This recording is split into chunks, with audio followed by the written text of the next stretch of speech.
6 éléments importants à vérifier si tu veux acheter une caméra ou un appareil photo d'occasion. Tu veux faire la meilleure affaire possible? Je te donne 6 choses à contrôler lors de ton achat. C'est parti!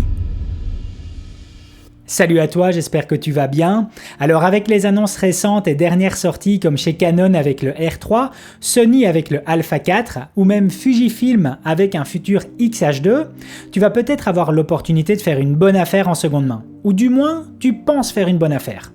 Aujourd'hui, je vais te donner 6 conseils sur lesquels tu vas devoir faire attention avant d'acheter le boîtier de tes rêves. Premier conseil, tu vas poser quelques questions de base au vendeur. As-tu encore la facture? Es-tu le premier propriétaire? As-tu fait de la location avec? Il faut savoir que certains boîtiers restent sur le marché pendant plus de 4 ans. Cela veut dire que pour le même modèle, tu peux très bien te retrouver avec une caméra datant soit de 2020 ou de 2016.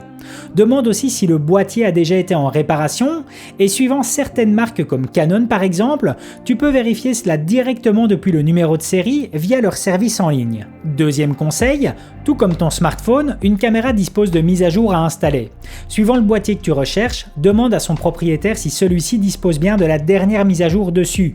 Si ce n'est pas le cas, demande-lui de l'installer. Ne le fais surtout pas toi-même par après. Il peut arriver qu'une caméra se retrouve bloquée après une mise à jour, et si celle-ci n'est plus sous garantie, les frais de réparation seront à ta charge. C'est un problème bien connu et commun à toutes les marques. C'est un risque inutile à ne pas prendre. Troisième conseil, si tu fais de la photo, vérifie le nombre de déclenchements qu'a le boîtier au compteur, c'est-à-dire le nombre de photos qui a été effectuées. Et renseigne-toi sur la durée de vie moyenne en nombre de déclenchements sur le boîtier que tu désires. Alors certaines marques comme Canon intègrent dans les menus un compteur auquel tu as accès, mais d'autres marques comme Fujifilm ne le font pas.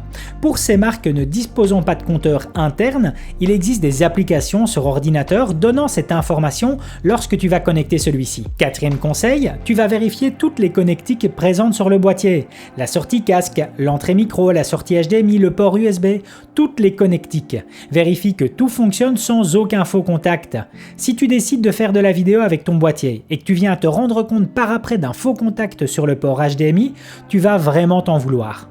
Ouvre aussi le compartiment à batterie afin de voir si aucune trace de corrosion n'est présente. Cinquième conseil, assure-toi d'utiliser le boîtier durant 15 voire 20 minutes avant son achat.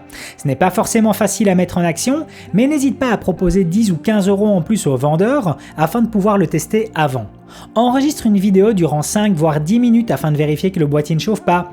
Vérifie qu'aucun pixel ne soit mort sur le capteur ou que celui-ci ne présente aucune trace. Dernier conseil, demande au vendeur s'il ne vend pas d'autres éléments.